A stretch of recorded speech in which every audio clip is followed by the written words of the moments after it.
Baiklah, pada pertemuan yang ketujuh dan kedelapan ini Bapak tampilkan dari e-learning samsb.com WNS 421 semester genap ya, agama 2. Pada hari ini pertemuan kita akan mencakup dua pertemuan, yaitu pertemuan di minggu pertemuan yang ketujuh dan yang kedelapan. Ketujuh itu kita mengerjakan menyelesaikan ujian tengah semester ya, yang mana nanti saudara bisa lihat ujiannya itu ya, soalnya ataupun instruksinya bisa kalian lihat di pertemuan 7 pada forum UTS 2026 ya. Pada forum UTS 2026 saudara akan melihat instruksi tugas ya, dan kemudian ada ketentuan esai. Jadi tugasnya adalah menulis esai ya, yang eh, relevan ya, yang relevan berdasarkan bacaan daripada buku Hidup yang Bermakna ya, bab 1 sampai 5 gitu ya. Nah, esai itu mencerminkan pemahaman pribadi, keterkaitan dengan kehidupan sehari-hari serta wawasan yang diperoleh dari bahan bacaan dan seterusnya. Dan seterusnya saudara bisa baca ya. Saudara bisa baca itu dari uh, forum UTS 2026 ini ya. Nah, ini perlu diperhatikan, ada di kasih bold itu minimal 250 kata ya. Jadi esainya minimal 250 kata ya. Jadi selain menulis esai 250 kata ya yang relevan dengan buku Hidup yang Bermakna bab 1 sampai 5, juga memberikan tanggapan kepada postingan lain. Jadi ada dua postingan ya, Saudara ya. Dan deadline-nya di sini tanggal 15 April ya. Lebih detail saudara bisa baca semuanya. Dan setelah paham, setelah mengerti, lalu ketika akan mengerjakan tugas, saudara bisa klik reply. Ya, klik reply, lalu tulislah di sini esai reflektif saudara sesuai dengan instruksinya ya. Ketik di sini dan jangan menggunakan emoticon supaya bisa di entry ya. Jadi kalau menggunakan emoticon dia tidak bisa di entry, apakah tanda senyum, tanda salam, tanda tangan seperti ini, tidak bisa ya. Jadi tak usah pakai emoticon. Lalu post forum ya. Jadi kalau saudara sudah post to forum, maka nanti akan muncul seperti ini ya. Ya, kalau yang agak ke dalam itu tanggapan, yang keluar itu adalah postingan saudara. Ya, jadi tadi sudah klik reply, maka postingan saudara akan tampil di bawah ini. Nah, kemudian tanggapin postingan temannya ya. Kalau tadi postingan saudara adalah 250 kata, maka postingan temannya itu menanggapi postingan temannya itu bisa 150 kata ya, 150 kata ya.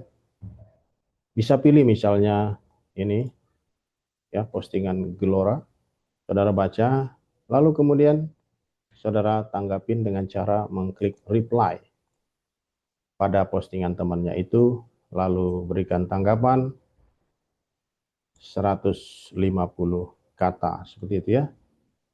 Minimal 100 kata ya, minimal 100 kata atau 150 kata ya. Ketik lalu post to forum seperti itu. Ya, lalu kemudian nanti juga saudara akan dinilai. Itu adalah pertemuan kita, apa yang kita lakukan pada pertemuan yang ketujuh ya. Dan pertemuan yang kedelapan yaitu hari ini eh, kita akan membahas bab yang keenam ya. Bab yang keenam menjadi pembahasan kita. Seharusnya ini kita bahas di hari Jumat, tapi hari Jumat itu kan adalah Jumat Agung, sehingga hari ini kita akan menyelesaikan dua pertemuan sekaligus ya. Jadi hari ini kita akan membahas juga bab 6 ya, dari buku Hidup yang Bermakna. Jadi saudara nanti mengklik dua presensi, yaitu presensi pertemuan 7 dan presensi pertemuan 8 ya. Jadi klik presensi, lalu klik submit attendance, lalu klik present ya, itu. Untuk dua pertemuan, presensi pertemuan 7 dan presensi pertemuan 8. Jadi minggu depan saudara ikut saja di gereja perayaan peringatan Jumat Agung, lalu nanti itu masuk dalam pertemuan yang perhitungan dalam kehadiran pertemuan 8 ya. Jadi pertemuan 8 akan kita bahas hari ini ya, dari bab 6 buku hidup yang bermakna, seperti itu ya. Baik, kita akan mulai mempelajari materinya. Sampai di sini ada pertanyaan sebelum kita lanjut pada pembahasan materi minggu yang pertemuan yang ke-8, yaitu dari bab 6. Tidak ada, baik kita akan langsung pada materi bab yang ke-6 ya.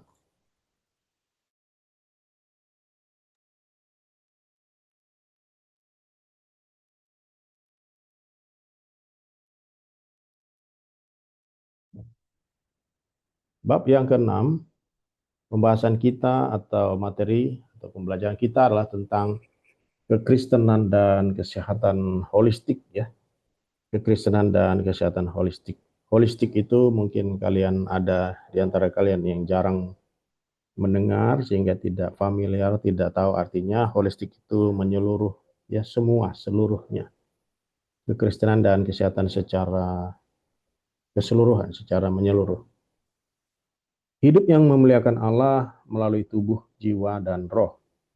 Kesehatan dalam iman Kristen mencakup seluruh keberadaan manusia, tubuh, jiwa, dan roh adalah satu kesatuan yang dipanggil untuk hidup dalam harmoni di hadapan Allah ya. Jadi mencakup semuanya itu, kesehatan tubuh, jiwa, dan roh ya.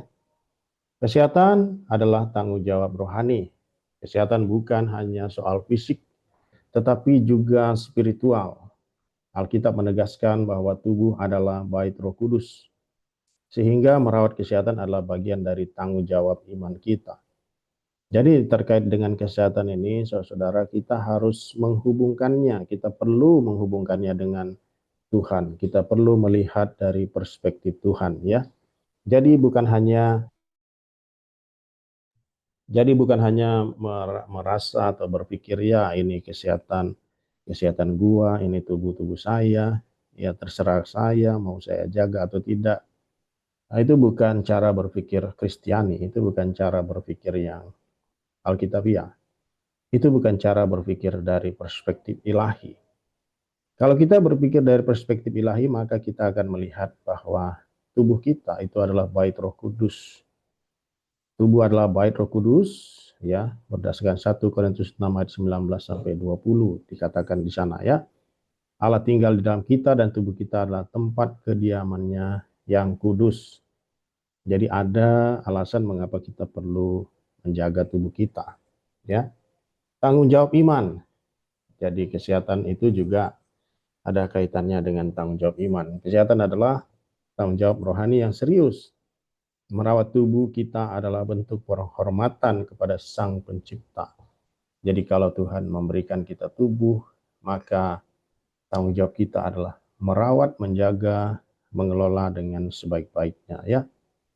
Penghormatan kepada Allah ya, bentuk penghormatan kepada Allah.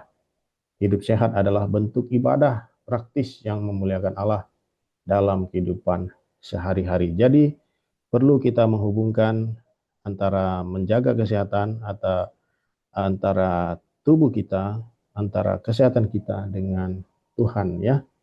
Jadi kita tidak bisa bilang ini tubuh saya, ini punya saya, ini suka-suka saya. Tidak ya. Tapi kita mengerti, kita percaya bahwa itu semuanya pemberian dan karunia Tuhan yang perlu kita kelola dan kita jaga ya. Itu adalah pemberian Tuhan, titipan Tuhan untuk kita menjaga dengan sebaik-baiknya ya. Tantangan kehidupan modern ya. Di sini ada gambar mahasiswa yang pegang kepala, rambutnya acak-acakan ya. Itu bukunya juga tersebar kemana-mana, ballpointnya kemana gitu ya. Dia tampaknya berpikir keras ya, atau mungkin capek atau stres ya. Jadi ini adalah ilustrasi gambaran tantangan kehidupan modern. Di tengah kehidupan modern, khususnya mahasiswa menjaga kesehatan menjadi semakin sulit. Tekanan akademik dan kesibukan sering membuat keseimbangan hidup terabaikan. Ya, jadi ada tantangan-tantangannya di sini diberikan garis bawah, ya, diberikan tanda bold seperti misalnya jadwal yang padat, tugas menumpuk, deadline bertubi-tubi, dan kegiatan ekstra kurikuler yang padat membuat waktu untuk diri sendiri semakin sempit. Ya, itu tantangannya. Tantangan apa lagi? Gaya hidup tidak sehat, kurang tidur, pola makan tidak teratur, dan kebiasaan buruk lainnya menjadi normal maksudnya ya, menjadi normal dalam kehidupan manusia. Apalagi stres meningkat, tekanan mental dan emosional terus meningkat, memengaruhi kesehatan fisik dan kehidupan rohani secara keseluruhan. Jadi ini tantangannya, jadwal padat, gaya hidup sehat, gaya hidup tidak sehat, stres meningkat ya. Dasar teologis kesehatan dalam perspektif Kristen, tubuh memiliki nilai yang penting dan tidak dapat dipisahkan dari kehidupan rohani. Tubuh adalah bagian dari ciptaan Allah yang memiliki tujuan ilahi.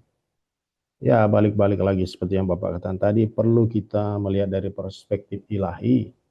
Ada dasar teologisnya untuk kita perlu menjaga kesehatan ya. Bahwa kita diciptakan dengan tujuan, itu adalah dasar teologisnya. Jadi bukan kebetulan dan bukan semau-maunya kita, tapi sesuai kehendak Allah kita menjaga, mengelola tubuh kita. Tubuh kita diciptakan dengan tujuan Allah yang spesifik dan bermakna dalam rencananya. Kemudian apalagi memiliki nilai kekal ya. Tubuh bukan hanya sementara tetapi memiliki nilai kekal sebagai bagian dari diri kita yang utuh.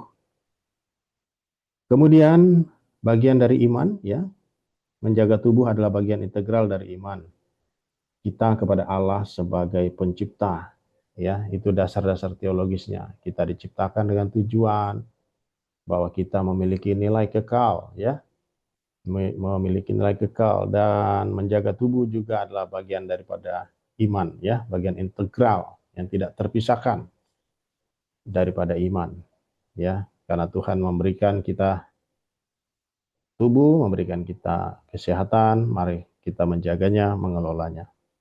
Panggilan hidup, kesehatan adalah bagian dari panggilan hidup sebagai anak-anak Allah yang setia. Jadi ada dasar-dasar teologisnya mengapa kita harus perlu menjaga kesehatan. Ya, buat kalian yang muda, jangan juga berpikir saya kan masih muda. Justru dari muda kalau jaga kesehatan akan baik ke depannya ya.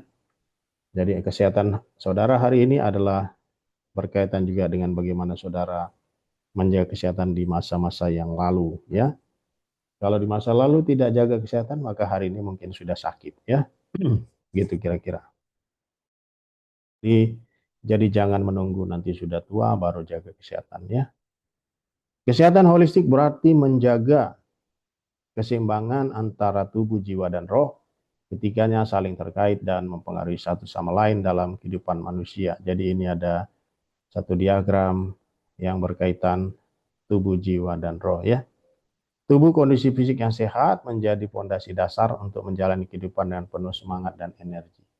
Ya, kalau tubuhnya tidak sehat, sakit, maka berdampak juga pada dimensi-dimensi lain dan juga berdampak pada kegiatan saudara ya. Jiwa, emosi, dan pikiran sehat memengaruhi cara kita berpikir, merasakan, dan mengambil keputusan sehari-hari. Jadi tubuh perlu, menjaga kesehatan jiwa juga perlu. Demikian juga menjaga kesehatan rohani atau spiritual. Relasi dengan Allah yang berkembang melalui doa dan firman dan ibadah yang mendalam. Jadi ketiganya itu berkaitan. Jadi holistik, menyeluruh ya. 1 Tesalonika 5 ayat 23 berkata, semoga Allah sendiri, sumber damai sejahtera, menguduskan kamu seluruhnya. Semoga roh, jiwa, dan tubuhmu terpelihara sempurna dengan tak bercacat pada kedatangan Yesus Kristus Tuhan kita. Ya. Jadi saudara, ini lagi-lagi kita bisa lihat kaitannya dan pentingnya menjaga kesehatan secara holistik dan menyeluruh ya. Tubuh sebagai ibadah, Paulus mengajarkan bahwa tubuh adalah persembahan hidup bagi Allah. Karena itu menjaga kesehatan bukan hanya aktivitas fisik, tetapi juga tindakan ibadah yang memuliakannya. Jadi lagi-lagi ya, seperti yang Bapak katakan tadi, perlu melihat menjaga kesehatan sebagai sesuatu yang berkaitan dengan Tuhan, ya, bukan hanya ya kita lihat ini tubuh kita perlu jaga kesehatan supaya kelihatannya cantik, supaya kelihatannya ganteng, supaya kelihatannya bugar. Bukan seperti itu saja, tapi harus lihat dari perspektif ilahi.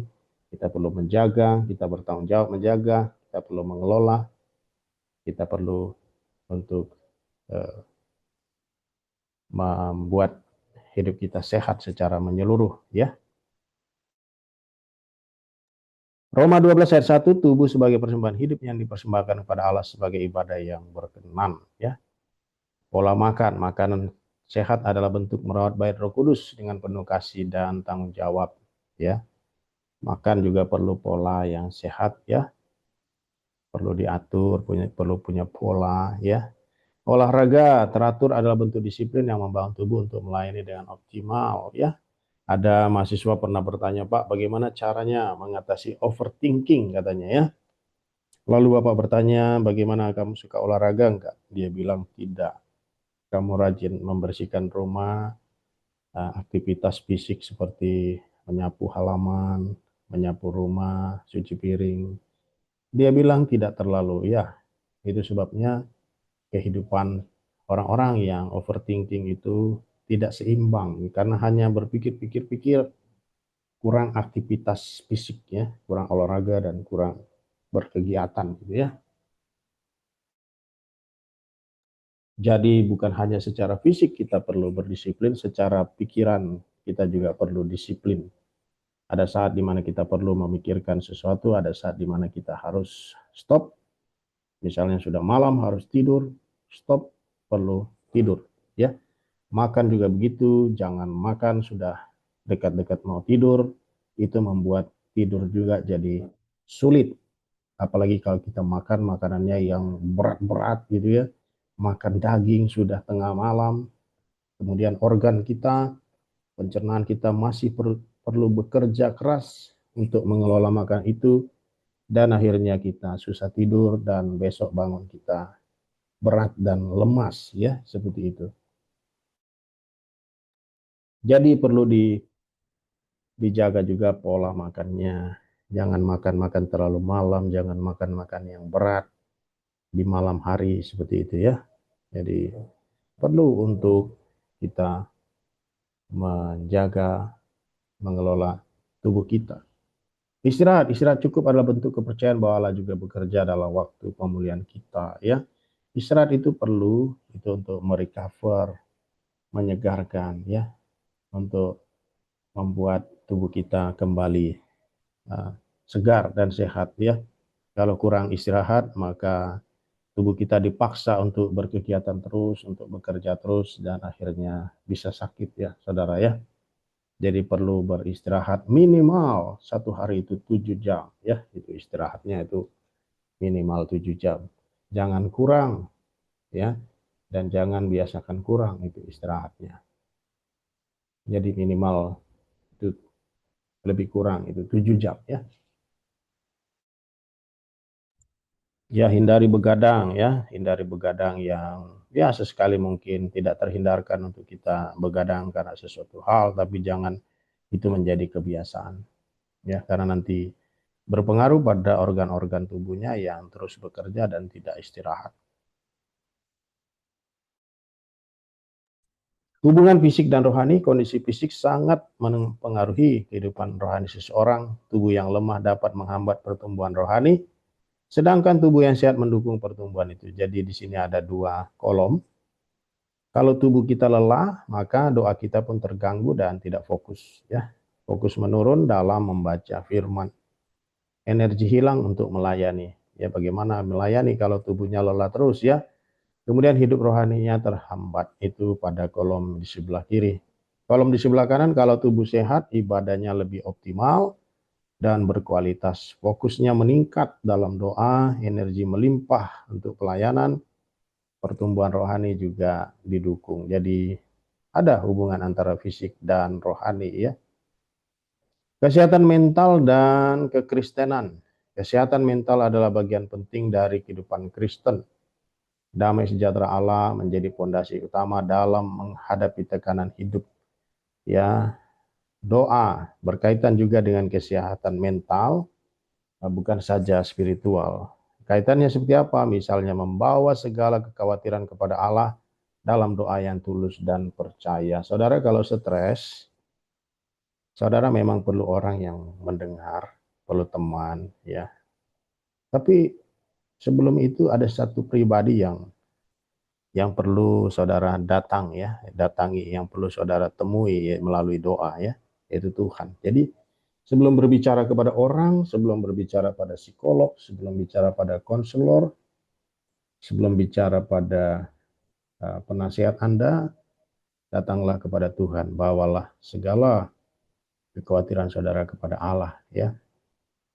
Firman Tuhan juga dapat membantu kesehatan mental selain juga spiritual, ya. Mengkonsumsi firman setiap hari sebagai makanan rohani yang membangun iman, ya. Jadi ada kaitannya dengan spiritual dan juga mental, ya. Kemudian apa? Komunitas dukungan dari saudara seiman yang saling menguatkan dalam perjalanan iman. Jadi butuh komunitas, butuh untuk kita sharing, ngobrol, punya teman yang bisa mendoakan, menyemangati, ya, bisa memberi semangat, memberi pandangan, memberi pendapat, mendengarkan. Kita perlu menjadi anggota komunitas yang baik, begitu juga dengan teman-teman kita di komunitas. Kita harapkan juga bisa saling membantu dengan kita, ya. Hening dan refleksi, disiplin rohani untuk diam di hadapan Allah dan merenungkan kebaikannya, ya. Itu jadi agak-agak mirip seperti doa, tapi ini lebih kepada kita merenungkan, ya.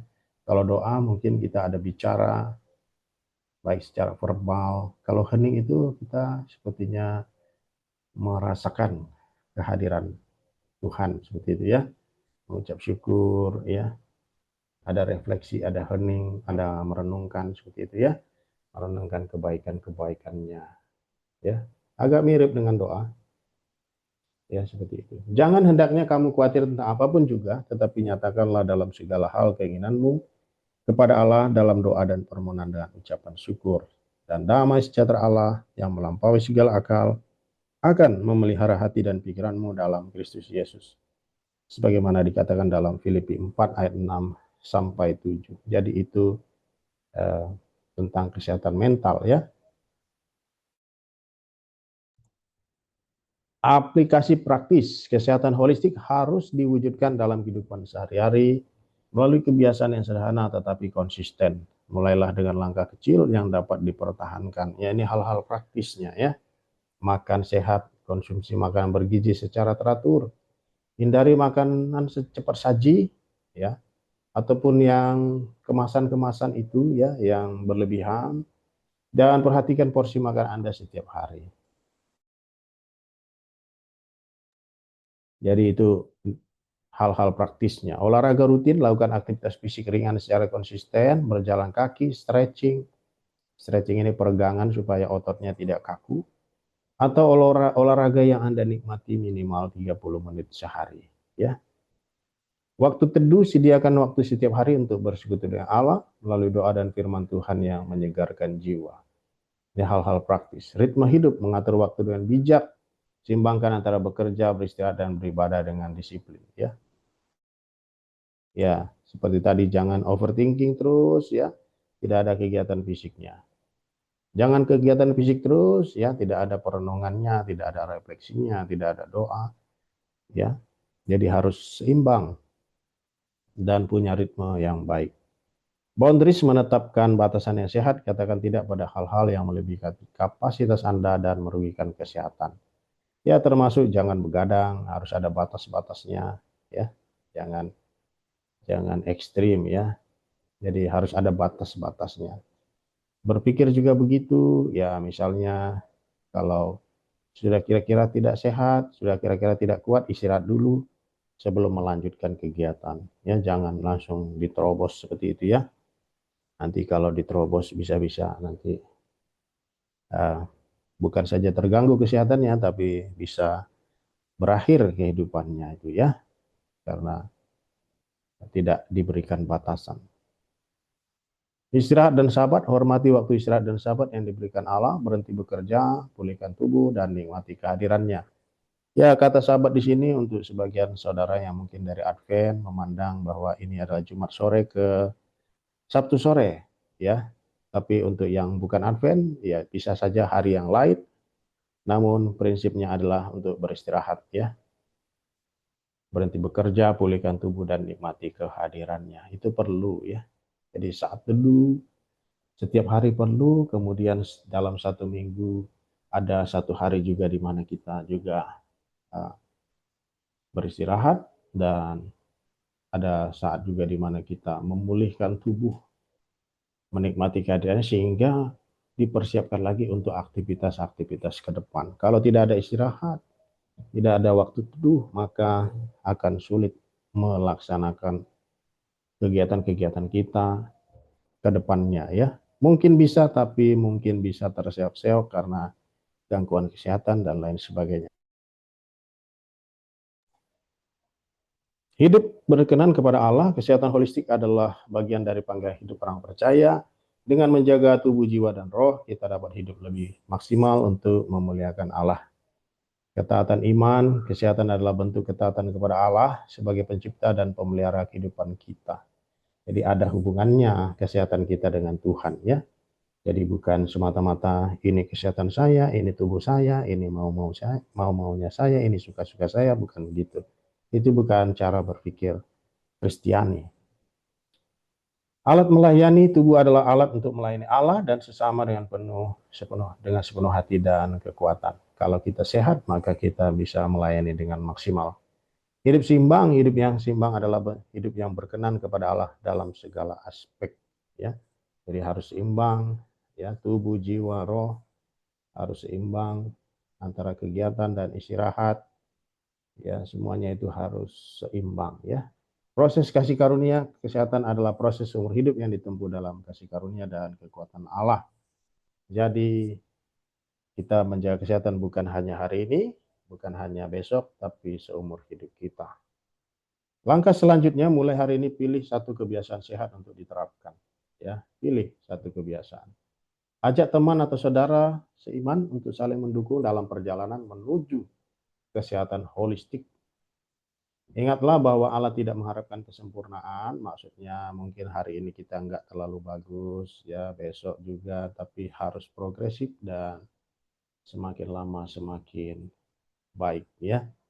Tetapi kesetiaan dalam proses pertumbuhannya, jadi terus menerus semakin baik, semakin baik. Itu yang Bapak bisa sampaikan untuk membantu kalian dalam memahami bab yang ke-6 dari buku Hidup yang Bermakna. Semoga dengan penjelasan ini kalian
Ya, bagaimana Julius, sudah kedengaran suara Bapak?